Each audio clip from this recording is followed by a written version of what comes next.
menjelaskan klaster perkara cyber yang dimaksud, dan menyebutkan nama kedua terdakwa secara lengkap. Tidak ada ruang ambiguitas sedikit pun yang dapat merugikan hak pembelaan terdakwa. Dengan demikian, dalil nota perlawanan dari tim advokat terdakwa mengenai kompetensi relatif adalah argumen yang lahir dari ketidakcermatan membaca dokumen negara, cacat logika, dan mengada-ada. Surat keputusan Ketua Mahkamah Agung Republik Indonesia nomor 144 tahun 2026 adalah sah dan berlaku mengikat bagi terdakwa. Oleh karena itu, Pengadilan Negeri Jakarta Timur secara hukum berwenang mutlak untuk memeriksa, mengadili, dan memutus perkara terdakwa Dr. Tifauzia Tiasuma. Keberatan terdakwa harus ditolak seluruhnya. Mengutip dasar domisili saksi di Jakarta Selatan, namun melimpahkan perkara ke Jakarta Timur, bahwa tim advokat terdakwa mendalilkan bahwa Pengadilan Negeri Jakarta Timur tidak berwenang mengadili perkara akuo dengan alasan lokus delikti berada di Jakarta Pusat atau Jakarta Selatan, penunjukan Pengadilan Negeri Jakarta Timur berdasarkan SK KMA, cacat hukum karena hanya menyebutkan nama Dr. KRMT Roy Suryono atau di Projo DKK, sehingga diklaim melanggar asas delegatus non potest delegare dan asas spesialistik. Penuntut umum menyampaikan bantahan sebagai berikut. Bahwa tim advokat terdakwa berpikir secara konvensional analog dengan mengunci bahwa karena peristiwa material atau talk show terjadi di MNC Conference Hall, iNews Tower, Menteng, Jakarta Pusat, maka kompetensi relatif mutlak hanya milik Pengadilan Negeri Jakarta Pusat. Dalam hal pidana modern, khususnya yang berkaitan dengan informasi dan transaksi elektronik atau UU ITE, serta penyebaran konten digital yang diatur dalam Undang-Undang Nomor 1 Tahun 2023, penentuan lokus delikti tunduk pada perluasan doktrin hukum peradilan. A. Teori alat atau instrumen teori, tempat di mana alat cyber atau sistem elektronik itu digunakan untuk mengunggah atau mentransmisikan konten. B. Teori akibat, tempat di mana transmisi elektronik tersebut diakses, diunduh atau didownload dan menimbulkan akibat material berupa keonaran atau kerugian bagi korban atau publik. Pencantuman iNews Tower Jakarta Pusat dalam surat dakwaan kedua primer adalah bentuk kecermatan penuntut umum dalam memaparkan actus reus fisik awal atau tempat produksi konten. Namun karena dampak digital dari unggahan terdakwa bersifat ubiquitas atau terjadi di mana saja di seluruh ruang digital secara simultan, maka yurisdiksi relatif tidak berhenti hanya di wilayah Jakarta Pusat.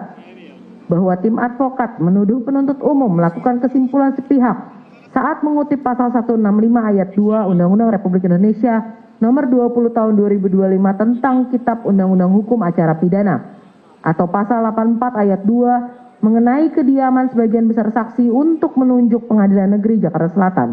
Pencantuman alur kompetensi tersebut bukanlah kekacauan, melainkan pemenuhan syarat formal kronologi yurisdiksi sebelum perkara ditarik ke Pengadilan Negeri Jakarta Timur. Bahwa penuntut umum sengaja menguraikan elemen Jakarta Selatan dalam surat dakwaan untuk menegaskan prinsip efisiensi peradilan, yaitu membuktikan secara limitatif bahwa tempat tinggal terdakwa ditemukan dan kediaman sebagian besar saksi yang akan hadir memang lebih dekat dan relevan diakses dalam radius wilayah hukum DKI Jakarta, bukan di luar provinsi. Ini adalah prasyarat administratif yang wajib dilewati sebelum melangkah ke ketentuan pasal 166 Undang-Undang Nomor 20 Tahun 2025. Bahwa argumentasi tim advokat menunjukkan ketidakpahaman mendasar mengenai doktrin koneksitas perkara, asas dominus litis dan perluasan kewenangan absolut Ketua Mahkamah Agung dalam ranah hukum acara pidana. Bahwa penunjukan Pengadilan Negeri Jakarta Timur bersandar penuh pada pasal 166 Undang-Undang Republik Indonesia Nomor 20 Tahun 2025 atau pasal 85 Undang-Undang Nomor 8 Tahun 1981 yang memberikan mandat mutlak kepada Ketua Mahkamah Agung Republik Indonesia untuk mengalihkan yurisdiksi relatif suatu pengadilan negeri ke pengadilan negeri lainnya demi alasan keamanan, ketertiban umum, atau efisiensi peradilan. Bahwa tim advokat terdakwa membangun argumentasi eksepsinya di atas sebuah premis tunggal yang keliru dan manipulatif dengan menyatakan bahwa SK KMA nomor 114/KMA/SK.HK2.2 2026 cacat hukum karena hanya menyebutkan nama Dr. KRMT Roy Suryono di Projo DKK tanpa menyebutkan nama terdakwa Dr. Tifauzia Tiasuma secara spesifik.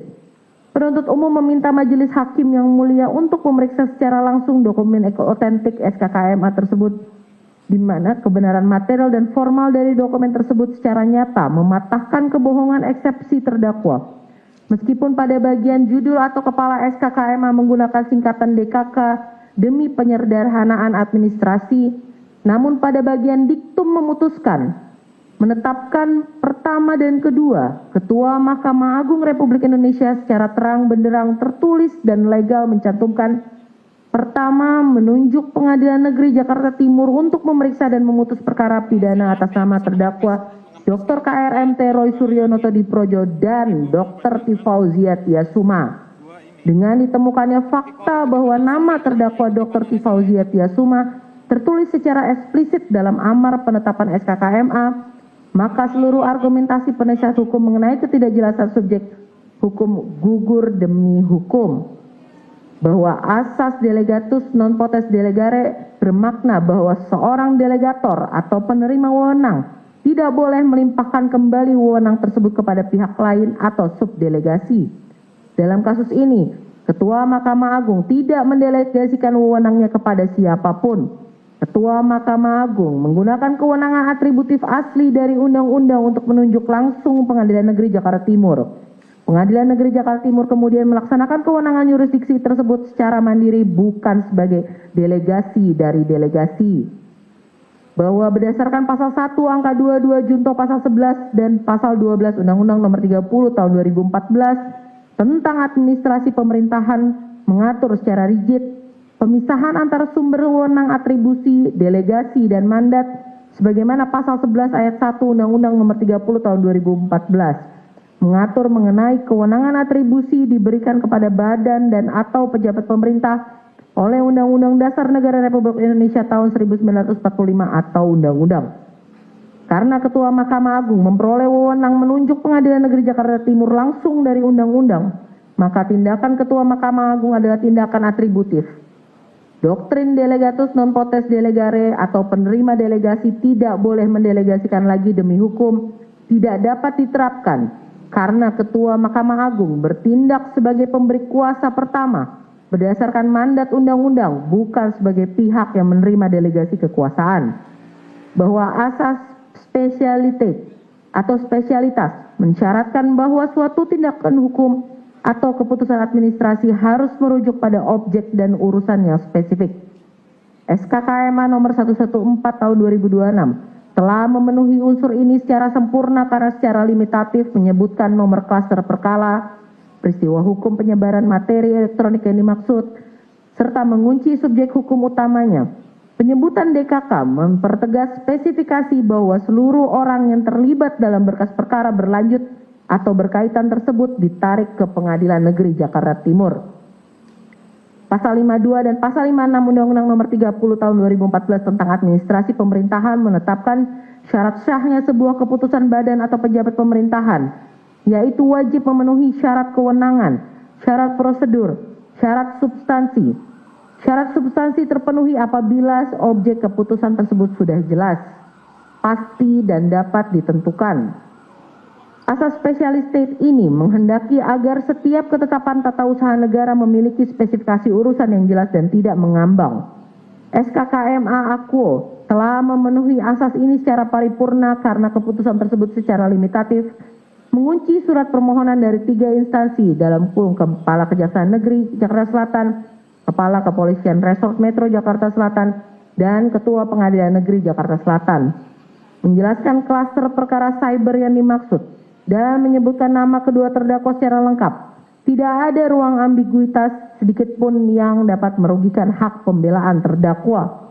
Dengan demikian, dalil nota perlawanan dari tim advokat terdakwa mengenai kompetensi relatif adalah argumen yang lahir dari ketidakcermatan membaca dokumen negara, cacat logika, dan mengada-ada. Surat keputusan Ketua Mahkamah Agung Republik Indonesia nomor 144 tahun 2026 adalah sah dan berlaku mengikat bagi terdakwa.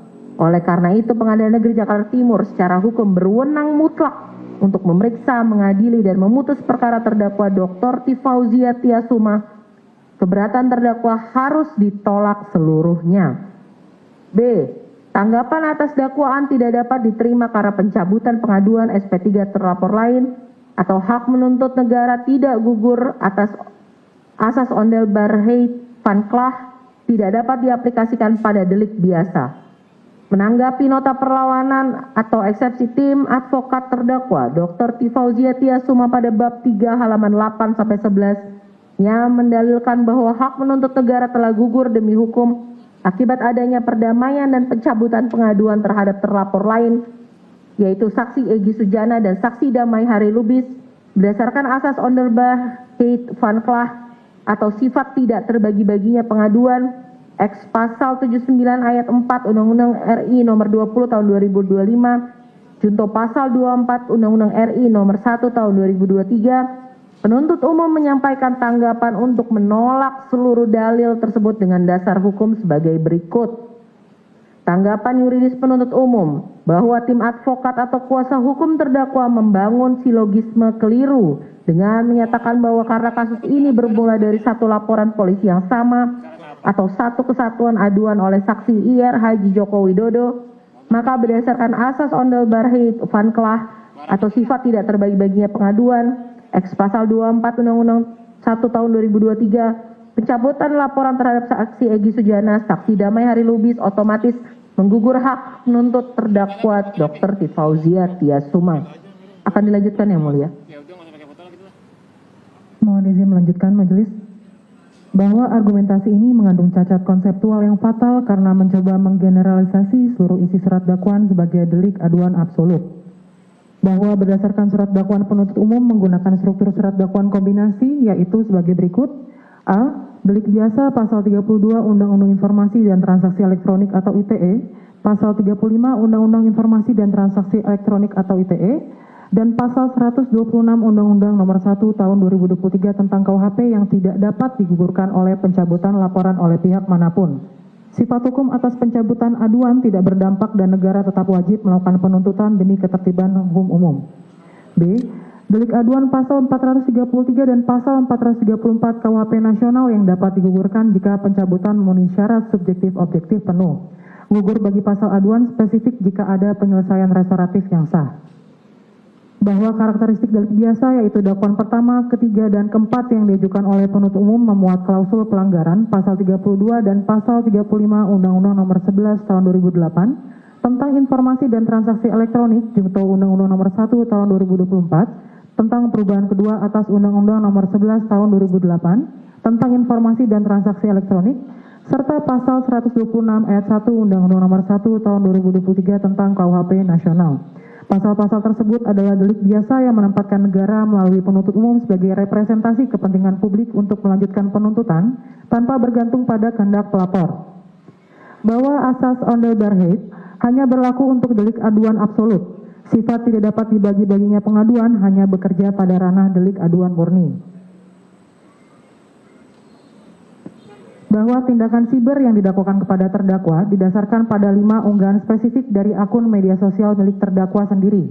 Meskipun kasus ini bermula dari satu nomor laporan polisi yang sama untuk 8 orang terlapor, secara teknis digital tindakan pengunggahan atau uploading konten oleh terdakwa adalah perbuatan material yang berdiri sendiri atau mandiri dan menghasilkan footprint digital yang terpisah dari 23 unggahan milik terdakwa KRMT Roy Suryo Noto Budi Projo dalam perkara lain, saksi Egy Sujana, saksi Rismon Sianipar atau saksi Damai Hari Lubis. Bahwa pencabutan laporan terhadap saksi Egy Sujana DKK dalam mekanisme restoratif justice bersifat subjektif individual dan tidak otomatis menghapus sifat melawan hukum dari tindakan siber yang berdiri sendiri yang dilakukan oleh terdakwa Tifauzia Tiasuma. Bahwa tim advokat terdakwa mencoba menggiring opini bahwa ini adalah sengketa kehormatan pribadi atau delik aduan. Padahal pasal-pasal utama yang didakwakan memiliki objek hukum yang jauh berbeda, yaitu delik aduan melindungi kehormatan atau nama baik individu, kemudian pasal 32 dan pasal 35 Undang-Undang Nomor 11 Tahun 2008 tentang informasi dan transaksi elektronik melindungi integritas sistem, data digital, dan kepastian otentisitas dokumen di ruang publik atau data and system integrity. Kemudian, pasal keonaran melindungi keterlibatan umum masyarakat atau public order. Karena terdakwa didakwa memanipulasi data elektronik dan menyebarkan konten yang berdampak luas pada ketertiban publik, perbuatan tersebut sudah bergeser dari sekedar menyerang nama baik pribadi menjadi kejahatan terhadap publik. Oleh karena itu, perdamaian antara pelapor dengan terlapor lain tidak bisa menghapus tindak pidana publik yang diduga dilakukan oleh terdakwa. Bahwa tim advokat terdakwa perlu mencermati lebih lanjut pasal 79 ayat 4 Undang-Undang Nomor 20 Tahun 2025 tentang KUHP yang secara eksplisit berbunyi, pencabutan laporan atau pengaduan sebagaimana dimaksud pada ayat 2 hanya dapat dilakukan setelah pelaku memenuhi seluruh kesepakatan. Kata pelaku di sini bermakna kata ganti orang yang bersifat tunggal dan spesifik mengacu pada subjek hukum yang melakukan upaya pemulihan. Keadilan restoratif bukanlah peranata hukum untuk memutihkan suatu laporan polisi secara kolektif, melainkan insentif hukum yang diberikan secara individual atas itikat baik subjek hukum tertentu. Karena terdakwa T. Fauzia Tiasuma tidak pernah melakukan perdamaian dan memenuhi kesepakatan pemulihan dengan korban, maka terdakwa tidak berhak menuntut persamaan perlakuan hukum atas SP3 milik orang lain. Bahwa tim advokat menuduh penuntut umum melakukan rekayasa kualifikasi dan melanggar batas objek laporan dengan merujuk pada putusan Mahkamah Agung nomor 176K/PIT/2021. Argumen ini tidak berdasar hukum karena jurisprudensi putusan Mahkamah Agung nomor 176K/PIT/2021 berlaku untuk perkara yang murni bersumber dari delik aduan pencemaran nama baik konvensional yang kemudian dipaksakan menjadi delik biasa tanpa adanya perbuatan material siber yang baru. Bahwa putusan Mahkamah Konstitusi nomor 105/PUU/12 Romawi/2024 menguji batasan frasa orang lain pada pasal 27A Undang-Undang ITE atau penghinaan. Sementara itu terdakwa dijerat dengan pasal 35 Undang-Undang Nomor 11 Tahun 2008 tentang informasi dan transaksi elektronik atau manipulasi data elektronik seolah-olah otentik. Rasio desidendi dari pasal 35 bukanlah melindungi nama baik, melainkan melindungi integritas data publik dan keamanan cyber atau data and system integrity. Ketika ijazah publik seorang pejabat negara dimanipulasi di ruang cyber, perbuatan tersebut secara otomatis bergeser dari sengketa privat menjadi delik cyber murni yang bersifat publik. Bahwa perkara yang sama harus diputus sama apabila subjek hukumnya berada dalam posisi dan tindakan prosedur yang sama. Saksi Egy Sujana DKK berada dalam status perkara dihentikan karena mereka menggunakan hak proseduralnya untuk berdamai lewat restoratif justice. Terdakwa T. Fauzia Tiasuma secara sadar menolak atau tidak menempuh jalur tersebut, menyamakan perlakuan hukum antara subjek yang kooperatif atau berdamai dengan subjek hukum yang tidak berdamai justru merupakan bentuk ketidakadilan yang nyata. Bahwa berdasarkan seluruh uraian di atas, argumentasi tim advokat terdakwa mengenai gugurnya hak menuntut akibat pencabutan laporan pihak lain adalah argumentasi yang cacat doktrin, keliru menafsirkan aturan hukum transisional, dan tidak berdasar hukum. Pencabutan aduan pada delik aduan absolut tidak dapat mematikan penuntutan atas delik biasa, yaitu pasal 32, 35 Undang-Undang ITE, dan pasal 126 Undang-Undang Nomor 1 Tahun 2023 tentang KUHP yang melekat pada surat dakwaan. Dengan demikian, penuntut umum memohon kepada Majelis Hakim yang mulia untuk menolak seluruh keberatan tim advokat terdakwa pada bab 3 ini dan menyatakan surat dakwaan penuntut umum tetap sah, kuat, serta dapat diterima untuk dilanjutkan ke tahap pembuktian. Mohon izin dilanjutkan rekan saya, Majelis. Izin melanjutkan yang mulia. Tanggapan atas legalitas dan validitas temporal surat dakwaan tidak kabur, non-obscurable, dan patuh pada lex temporis delicti. Menanggapi nota perlawanan tim advokat terdakwa pada bab 4 dan bab 5 yang mendalilkan bahwa surat dakwaan penuntut umum batal demi hukum karena kabur dan tidak jelas dengan alasan pelanggaran asas legalitas, kekaburan tempus delicti, serta ketidakjelasan anatomi cyber terkait locus delicti. Penuntut umum menyampaikan tanggapan sebagai berikut. Bahwa tim advokat terdakwa mendalilkan terjadi pelanggaran absolut terhadap asas legalitas non-retroaktif pasal 1 ayat 1 Undang-Undang Nomor 1 Tahun 2023 tentang KUHP karena tempus delicti berada pada kurun waktu Maret hingga Mei 2025. Sedangkan Undang-Undang Nomor 1 Tahun 2023 dan Undang-Undang Nomor 1 Tahun 2026 baru efektif pada tanggal 2 Januari 2026. Argumentasi tim advokat tersebut keliru secara teoritis dan dogmatis karena gagal memahami sifat dari delik berlanjut dan delik permanen digital. Bahwa penuntut umum memasukkan kausal perbuatan berlanjut yakni pasal 126 ayat 1 Undang-Undang Nomor 1 Tahun 2023 karena konten yang digital yang diunggah oleh terdakwa pada rentan bulan Maret dan Mei sampai dengan Mei 2025 tetap dibiarkan hidup, dapat diakses, mentransmisi keonaran dan dipertahankan aksesibilitasnya oleh terdakwa hingga melewati batas waktu 2 Januari 2026 saat Undang-Undang Nomor 1 Tahun 2023 berlaku efektif. Dalam delik cyber, tempus delicti tidak berhenti saat tombol upload ditekan, melainkan terus berlangsung selama transmisi data tersebut sengaja dipelihara dan diakses oleh publik. Bahwa penyusunan dakwaan secara alternatif subsidiaritas yang menyertakan KUHP lama, Undang-Undang Informasi dan ITE dan KUHP baru adalah langkah cermat penuntut umum untuk mengantisipasi transisi pemberlakuan hukum, bukan suatu bentuk obskur libel. Bahwa penentuan aturan mana yang lebih meringankan adalah wilayah material pembuktian pada saat hakim memutus perkara, bukan formalitas eksepsi yang dapat membatalkan dakwaan di awal persidangan. Menanggapi nota perlawanan tim advokat terdakwa pada halaman 17-20 mengenai tuduhan pencampuran perbuatan pihak ketiga, pencampur adukan dua rezim hukum pidana material serta cacat hukum akibat rekayasa prosedural dan ketiadaan audit digital forensik. Penuntut umum menyampaikan tanggapan sebagai berikut. Bahwa argumentasi tim advokat terdakwa menunjukkan ketidakpahaman mendasar mengenai konstruksi delik material cyber dan tata cara pemaparan jalinan konteks perkara. Masuknya 23 unggahan pihak ketiga bukan bentuk pelanggaran asas pertanggungjawaban pidana secara individual, melainkan bagian dari penyusunan anatomi kasus guna menggambarkan jalinan kerjasama, niat jahat yang simultan, atau minimal sebagai kontekstual evidence untuk membuktikan unsur mengakibatkan keonaran di kalangan masyarakat. Bahwa perbuatan material memang dimulai pada rentan bulan Maret sampai dengan Mei 2025. Namun konten digital yang diunggah oleh terdakwa sengaja dibiarkan tetap hidup, tetap dapat diakses, mentransmisikan narasi hoax dan dampak keonarannya terus diproduksi secara meluas melewati batas transmisi waktu 2 Januari 2026. Saat Undang-Undang Nomor 1 Tahun 2023 berlaku efektif. Dalam ruang cyber, delik tidak selesai saat tombol upload ditekan, melainkan terus berlangsung sepanjang aksesibilitas data tersebut dipelihara oleh pemilik akun. Oleh karena itu penerapan pasal 126 ayat 1 Undang-Undang Nomor 1 Tahun 2026 adalah sah.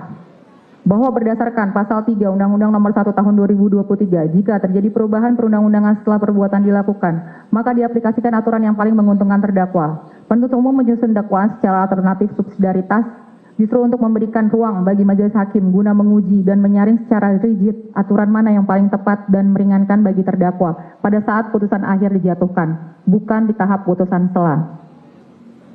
Bahwa ketiadaan uraian rinci mengenai hasil audit digital forensik, source code atau mendata data dalam narasi surat dakwaan bukanlah cacat formil. Surat dakwaan sebagaimana pasal 75 ayat 2 huruf B Undang-Undang Nomor 20 Tahun 2025 atau pasal 143 ayat 2 Undang-Undang Nomor 8 Tahun 1981 hanya mensyaratkan perumusan unsur delik dan fakta perbuatan. Audit forensik, digital footprint, dan error level analysis atau ELA adalah bukti yang tempatnya untuk diuji di fase pembuktian pokok perkara di persidangan, bukan di pertentangan tahap eksepsi. Untuk isi pasal tidak kami bacakan karena sudah tercantum dalam tanggapan. Bahwa uraian dakwaan nomor rek perkara PDM 133 sekian sebagaimana didalilkan tim advokat pada bagian 4, 45 dan 46 telah memenuhi prasyarat cermat, jelas dan lengkap sebagaimana diatur dalam pasal 75 ayat 2 huruf B Undang-Undang RI Nomor 20 Tahun 2025. Seluruh keberatan terdakwa telah melompat jauh memasuki materi pembuktian pokok perkara yang tidak berdasar hukum untuk diperiksa pada tahap putusan sela. Dengan demikian penuntut umum memohon kepada majelis hakim yang mulia untuk menolak seluruh nota perlawanan tim advokat terdakwa pada klausul-klausul tersebut dan memerintahkan persidangan dilanjutkan ke tahap pemeriksaan materi pokok perkara secara runut mengikuti alur hukum transisional cyber yang sah. Selanjutnya dilakukan keputusan saya.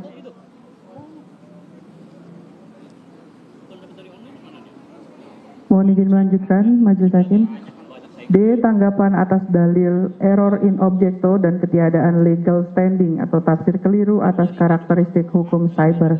Menanggapi nota perlawanan atau eksepsi tim penasihat hukum terdakwa Dr. Tifauzia Tiasuma pada halaman 21-23 yang mendalilkan adanya error in objecto dan ketiadaan legal standing pelapor atau saksi Insinyur Haji Joko Widodo dalam penerapan pasal 32 ayat 1 Undang-Undang Nomor 11 Tahun 2008 tentang Informasi dan Teknologi Transaksi Elektronik atau ITE dengan argumen bahwa pemilik sah data elektronik tersebut adalah saksi Dian Sandi. Penuntut umum menyampaikan tanggapan berdasarkan doktrin hukum cyber serta peraturan perundang-undangan yang berlaku sebagai berikut. Tanggapan yuridis penuntut umum bahwa eksepsi tim advokat terdakwa terjebak dalam penalaran sempit yang menyamakan hak kepemilikan formal sebuah akun dengan hak perlindungan data substantif. Di dalam bab 11 tentang ketentuan pidana Undang-Undang Nomor 11 Tahun 2008 tentang Informasi dan Transaksi Elektronik atau ITE, pembatasan suatu pasal menjadi delik aduan hanya diatur secara limitatif dan eksplisit untuk pasal penghinaan atau pencemaran nama baik. Karena pasal 32 dan pasal 35 tidak memuat klausul hanya dapat dituntut atas dasar pengaduan, maka secara otomatis demi hukum kedua pasal tersebut berstatus sebagai delik biasa. Bahwa unsur milik orang lain atau milik publik dalam pasal 32 dan manipulasi data dalam pasal 35 Undang-Undang Nomor 11 Tahun 2008 tentang Informasi dan Transaksi Elektronik tidak membatasi korban hanya pada pemilik server atau pembuat pertama dokumen.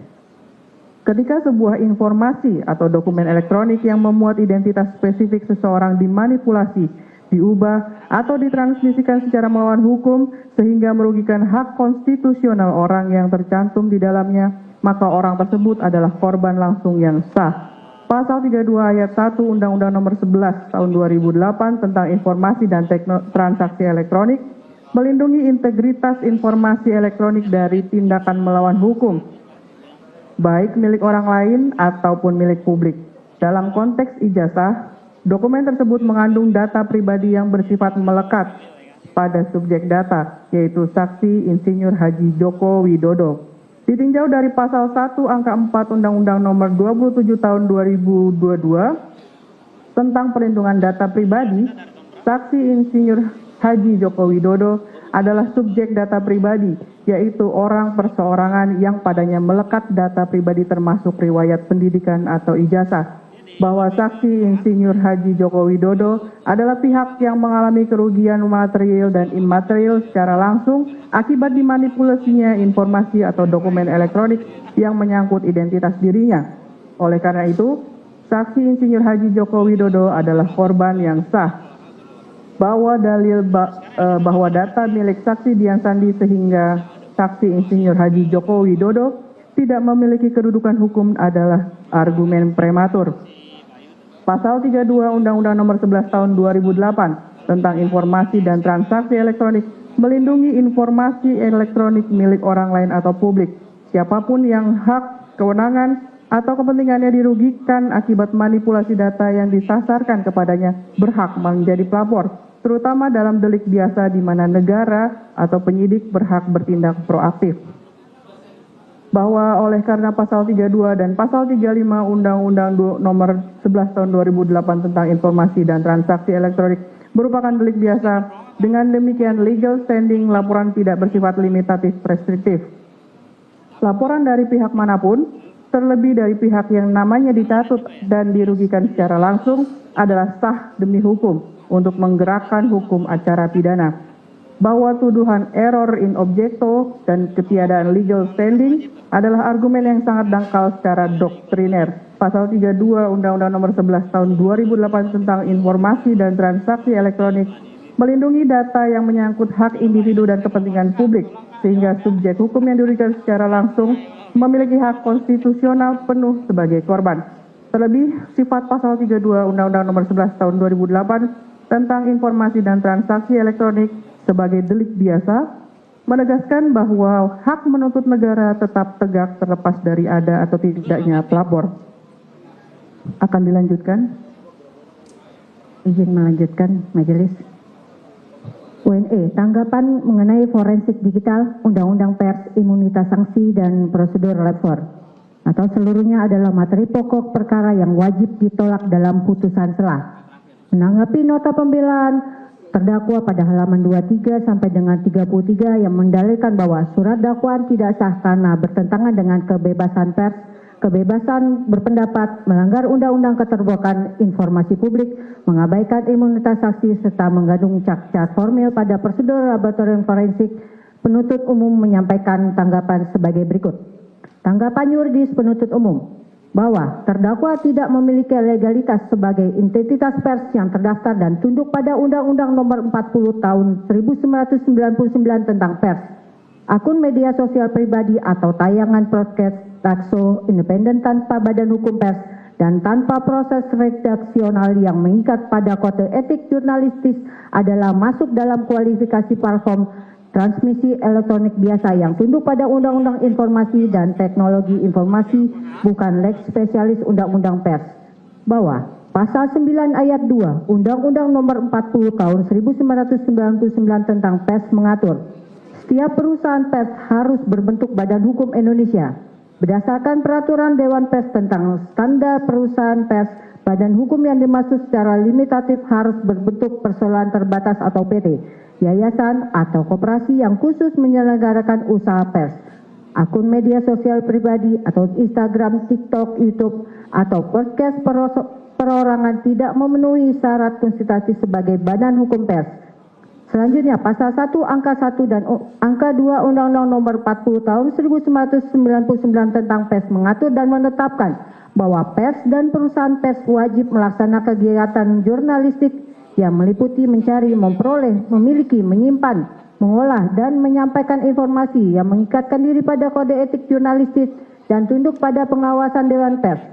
Bahwa sebagaimana perjanjian kerjasama antara Dewan Pers dengan Polri nomor 03-DP-PKS-11-2022 dan nomor NK-34-11-2022 tanggal 10 November 2022, junto nota kesepakatan antara Dewan Pers dengan Kejaksaan Agung nomor 01-DP-MOU-11-2023 dan nomor KEP 048-A-JA-02-2023 tanggal 9 Februari 2023 secara limitatif mengatur bahwa penyelesaian sengketa melalui mekanisme Undang-Undang Pers mengatur kerjasama perlindungan hukum menyelesaikan sengketa lewat mekanisme Undang-Undang Pers hanya berlaku untuk karya jurnalistik yang diproduksi oleh wartawan profesional dan diterbitkan oleh media yang terverifikasi di Dewan Pers. Konten cyber yang diunggah di akun pribadi yang dilaporkan oleh masyarakat langsung ditarik ke ranah pidana umum atau cyber.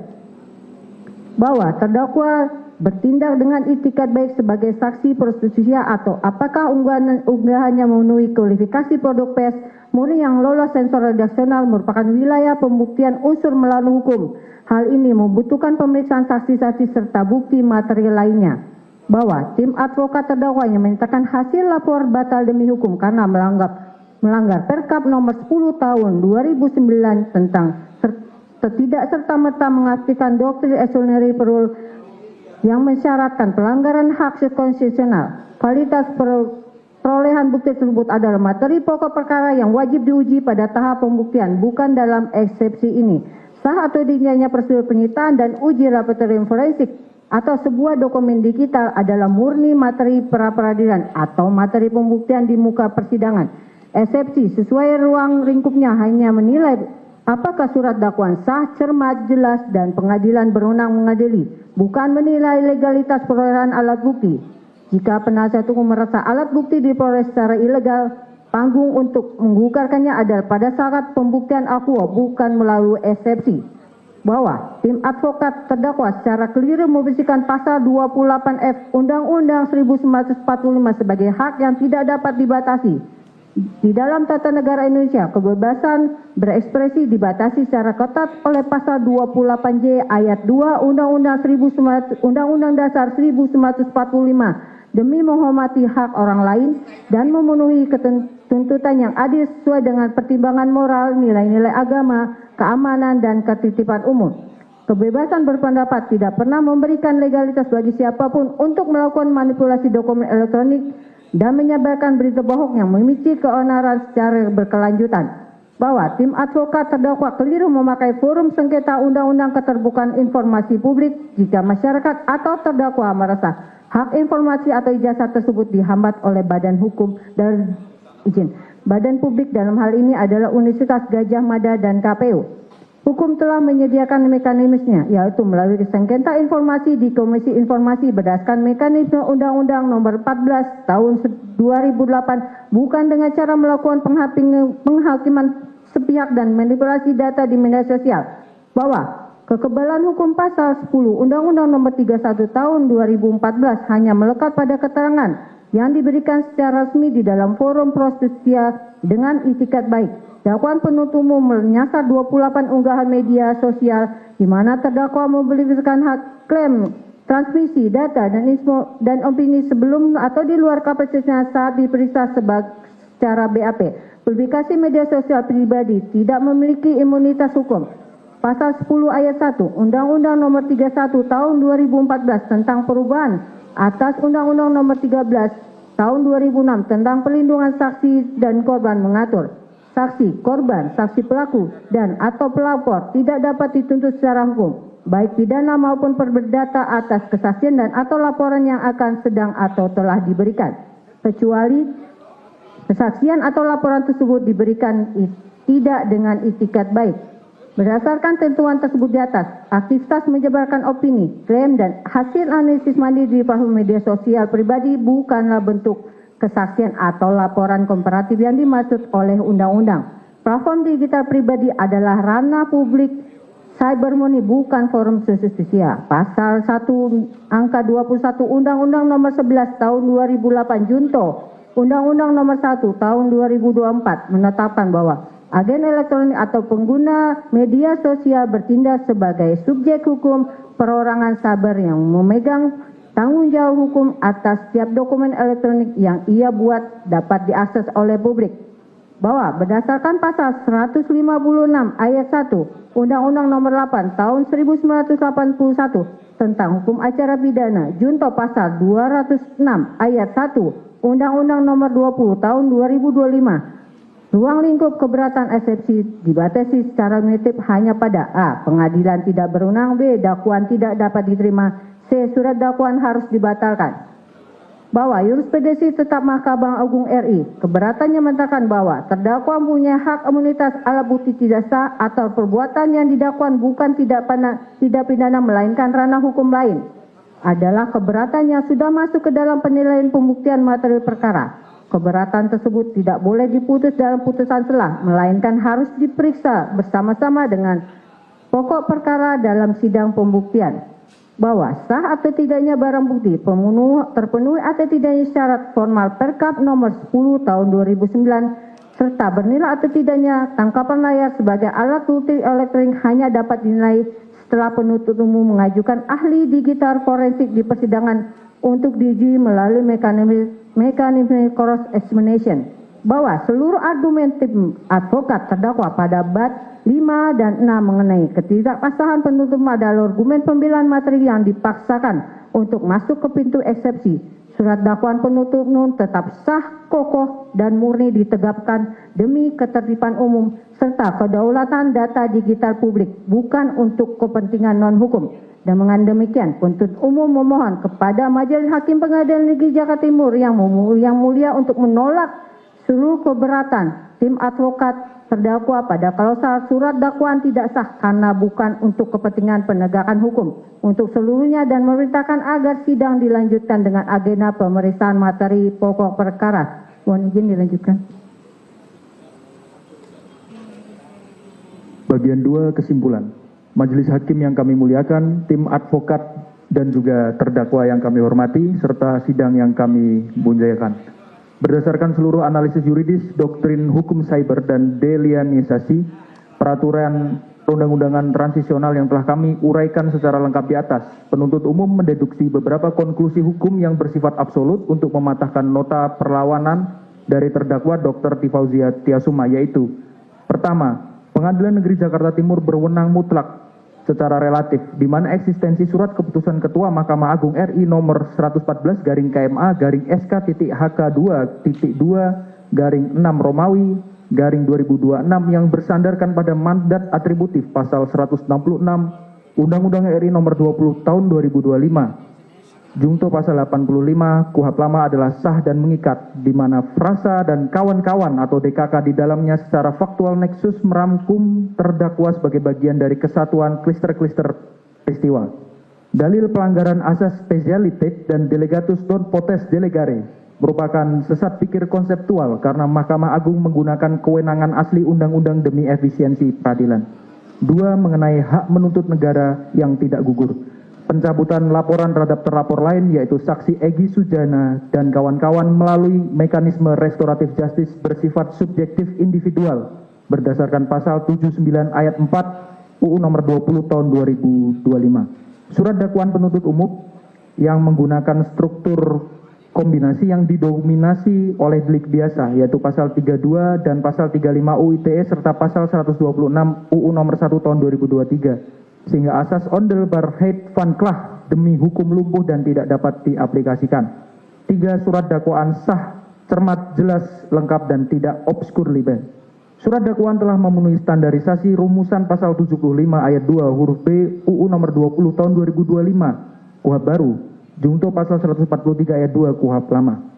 Penerapan pasal 126 ayat 1 UU nomor 1 tahun 2023 adalah konstitusional berdasarkan doktrin continuous digital crime. Mengingat terdakwa secara sadar memelihara aksesibilitas konten manipulatif tersebut melintasi batas transisi berlakunya KUHP nasional, yaitu 2 Januari 2026. 4. Legal standing pelapor valid dan bebas dari error in objecto.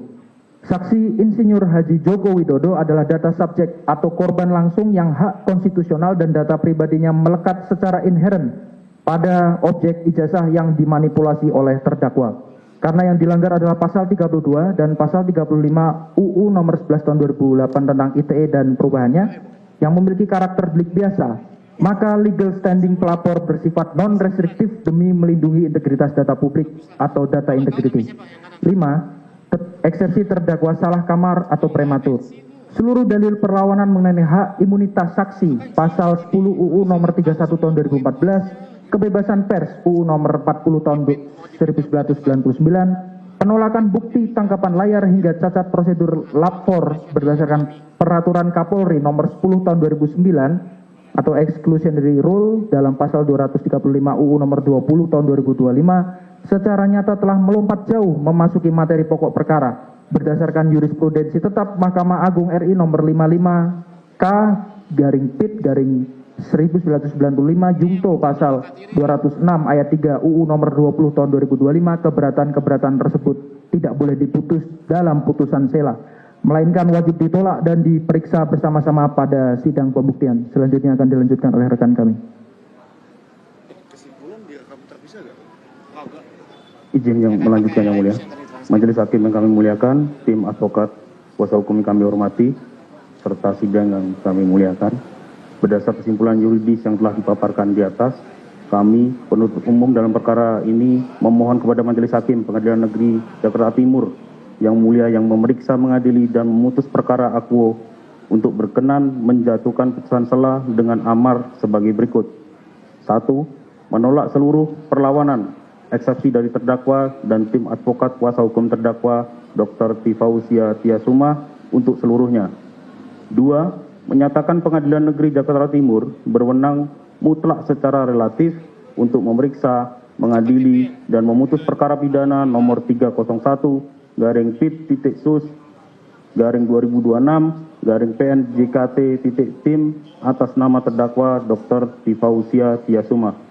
3. Menyatakan surat dakwaan jaksa penuntut umum nomor register perkara PDM 133-EOH-2/06/2026 tertanggal 22 Juni 2026 adalah sah menurut hukum karena telah memenuhi syarat-syarat formal dan material undang-undang sebagai dasar pemeriksaan perkara. 4. Memerintahkan agar pemeriksaan perkara pidana atas nama terdakwa Dr. Tifausia Tiasuma dilanjutkan ke tahap pemeriksaan materi pokok perkara dengan melakukan pembuktian di persidangan. Demikian tanggapan atau jawaban jaksa penuntut umum ini kami bacakan dan serahkan dalam sidang hari ini Kamis 16 Juli 2026 tim jaksa penuntut umum. Selesai yang mulia. Mohon izin yang mulia ada beberapa yang kami poin. halaman 10 dan halaman 26. Silakan.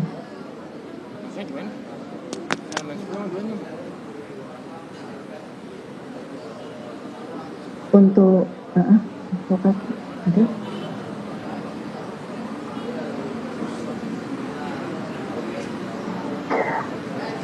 Sidang kemarin tanggal berapa sih sebelum? Ya pokoknya ada Kamis juga tanggal berapa? Sekarang tanggal 9, kemarin tanggal 9.